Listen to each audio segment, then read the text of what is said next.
Hey guys, how's it going? Today we'll be continuing our series on each Spider-Man film to hit theaters. And as I'm sure the title suggests, we'll be diving into the latest live-action Spider-Man film in Spider-Man No Way Home.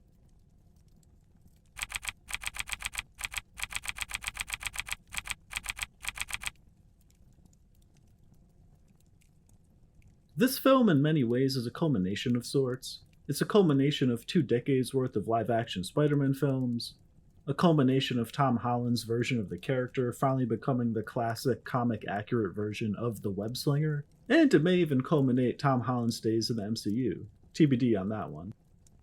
But this film starts off right from where Far From Home left off, and is chaotic as hell. Peter is swinging away from protesters while holding MJ, Aunt May is breaking up with Happy, all of them are being hit with criminal charges. Suffice to say, a lot is happening, and in the last film, Peter was already feeling the immense weight of being Spider-Man. Now with having to walk through protesters and metal detectors just to attend school, Peter is feeling anything but relieved. The final straw for Peter is when not only he, but MJ and Ned are rejected from MIT simply due to his vigilante life as Spider-Man. So he goes to Doctor Strange and begs him to conjure up a spell that would make it so that everyone would forget that he's Spider-Man. But he keeps making spell altercation requests as Strange is casting the spell, which causes the spell to go haywire, and some multiverse madness to ensue. Now, the big qualm that people have had with this film is that the spell plotline is a lazy way to get the past Spider-Man and their villains into the movie. And well, it kinda is. But it's understandable from Peter's perspective. He is 17 and has always been a bit of an airhead. So him forgetting to tell Strange the list of people he wanted to still remember his secret is something that is in character. Now, for Doctor Strange to cast the spell is definitely out of character, but as he says, he's feeling sorry for Peter. Also, the new Sorcerer Supreme was against the idea, so I'm not above the idea that Steven wanted to cast the spell just to go against what Wong recommended he should do. But at the end, is it a little contrived? Yeah, a little bit, but I'm more than willing to look past it because we get a hell of a film off of it. The action scenes in this film are just brutal for the most part, and really feel like a throwback to the Raimi trilogy. I mean, Green Goblin powerbombing Peter through multiple floors of an apartment was just awesome. But the reason all of the villains from the past Spider-Man films are in the apartment in the first place is mainly because of Aunt May. She kinda takes the role of Uncle Ben in this film, where she bestows her ideology of helping others to Peter. She tells Peter, "Well, he needs help, and maybe they all do. Look around you, this is what we do. We help people." Ultimately, this, along with Doctor Strange's cold stance of if they die, they die, convinces Peter to try to cure all the villains rather than just sending them back to their deaths. When this inevitably backfires, Aunt May is killed at the hands of Green Goblin, but before she dies, she says the iconic words, "With great power, there must also come great responsibility." This naturally sends Peter into a dark state of mind, and this is where Tobey and Andrew's Spider-Man come into play. Upon first viewing, I was so happy that both Tobey and Andrew were integral parts of this film. They can relate to Peter like nobody else could because they've been in his position. They've both felt loss and depression due to their secret lives as Spider-Man, and they help bring Peter back from his dark mental place.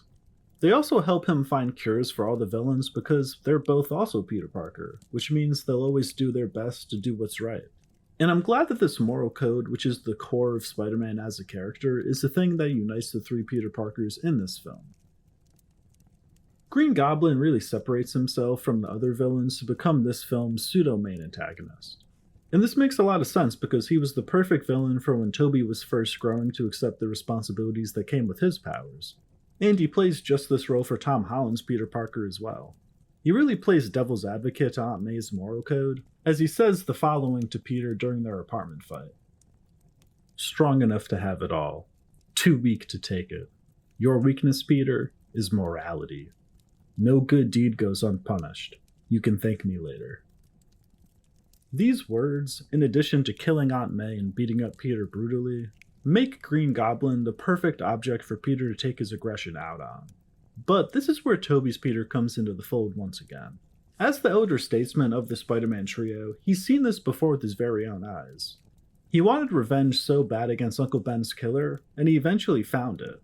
So when he sees Tom Holland's version of Peter about to kill Green Goblin, he stops him, thus preventing him from falling down a potential dark path once again, and bestowing one last moral lesson on the young Spider-Man. There's also a great moment in the third act where Andrew Spider-Man saves MJ from a big fall.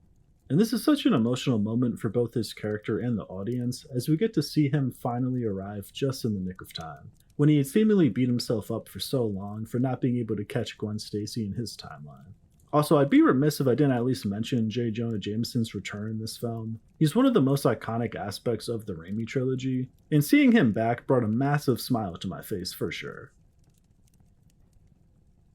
All in all, this film is full of fan service, emotional moments, sad moments, triumphant moments, and most of all, a moral dilemma to overcome, which has been and should always be the core of a Spider Man film. The way this film closes the home trilogy out and also gives the past Spider Man and their villains proper send offs was incredible to bear witness to. If you enjoyed this breakdown of Spider Man No Way Home and are interested in further explorations of screen stories, please feel free to drop a like and subscribe. And if you feel like I missed anything, I'd love to hear your thoughts in the comments.